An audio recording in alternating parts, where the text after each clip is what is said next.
Baik, Assalamualaikum warahmatullahi wabarakatuh. Perkenalkan saya Aulia Devi Karyani dengan NIM 2303610. Pada kesempatan kali ini saya akan mempresentasikan hasil dari mata kuliah seminar literatur kimia saya yang mengangkat judul yaitu pembuatan dye sensitizer solar cell atau DSSC menggunakan TiO2 doping ZnO sebagai semikonduktor dan ekstrak ubi ungu sebagai dye sensitizer.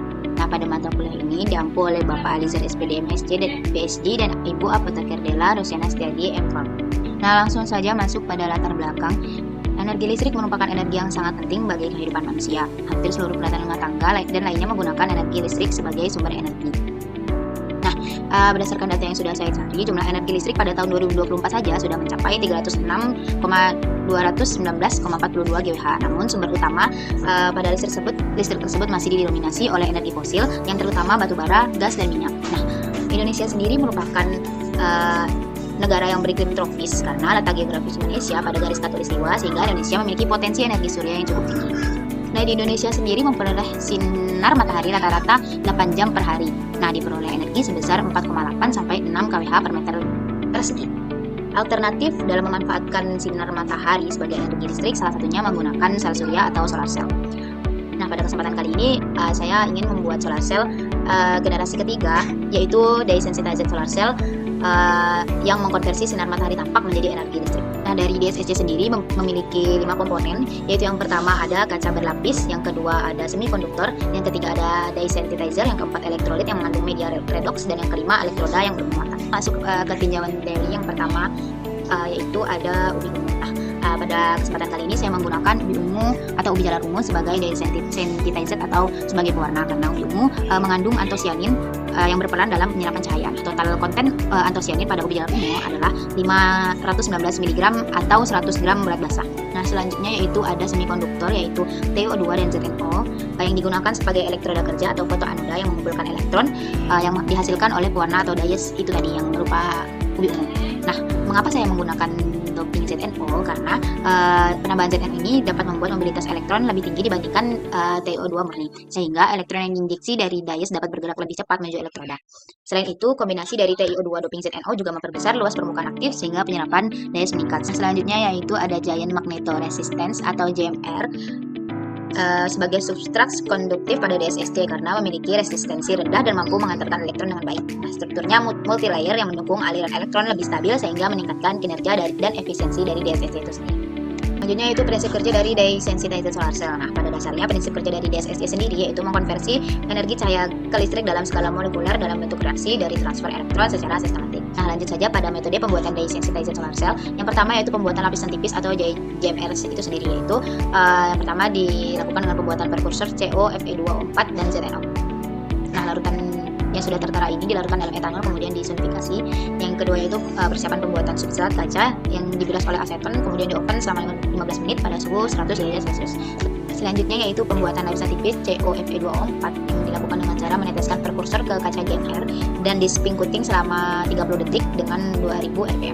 Lalu di oven selama 1 jam dengan suhu 100 derajat Celcius. Lalu di pre-annealing 300 derajat Celcius selama 3 jam. Lalu di post-annealing dalam suhu 500 derajat Celcius selama 1 jam. Selanjutnya itu karakteristik lapisan tipis COFE2O4 atau Zn dan COFE2O4. Nah, setelah lapisan COFE2O4 tersebut jadi, lalu dilapisi prekursor ZnO. Nah, kemudian di oven selama 3 jam dalam suhu 100 derajat Celcius, kemudian di annealing selama 1 jam menggunakan suhu 500 derajat Celcius. Lalu dilapisi kembali dengan COFE2O4 dan di annealing dengan kondisi yang sama. Nah, selanjutnya yaitu ada karakterisasi lapisan tipis menggunakan SEM, yaitu yang bertujuan untuk melihat morfologi permukaan dan ketebalan lapisan. Yaitu ini merupakan aplikasi giant magnetoresistance atau GMR dalam DSSC preparasi elektroda ZnO yang dilakukan dengan ditambahkan etanol kemudian diaduk menggunakan magic stirrer selama 30 menit, lalu dilapisi pasta ZnO ke kaca, lalu disintering selama menggunakan suhu 300 derajat Celcius. Lalu selanjutnya preparasi dari ekstrak ubi jalar ungu, yaitu dipotong kecil, dihaluskan, lalu direndam dengan campuran etanol dan HCl, disimpan dalam tempat gelap selama 24 jam, lalu disaring dengan kertas Wetman, lalu dievaporasi menggunakan rotary evaporator selama 2 jam, lalu disimpan kembali di tempat gelap.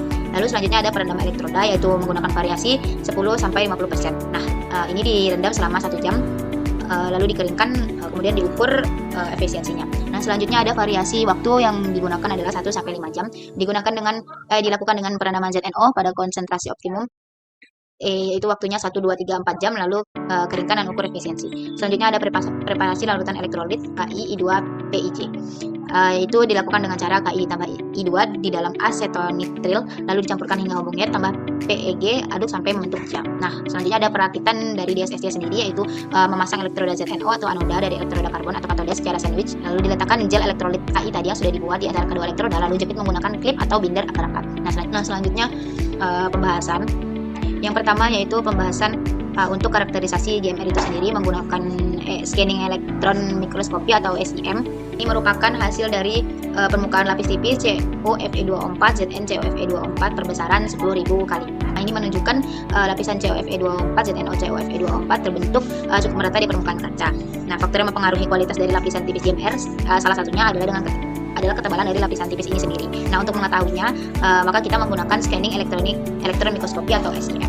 Nah, didapatkan ketebalan dari SEM itu sendiri dengan rata-rata 3,5. Selanjutnya ada sifat listrik metode 4 poin per base system. Nah, 4 poin per base system digunakan untuk mengukur resistensi dan resistivitas sampel pada lapisan tipis.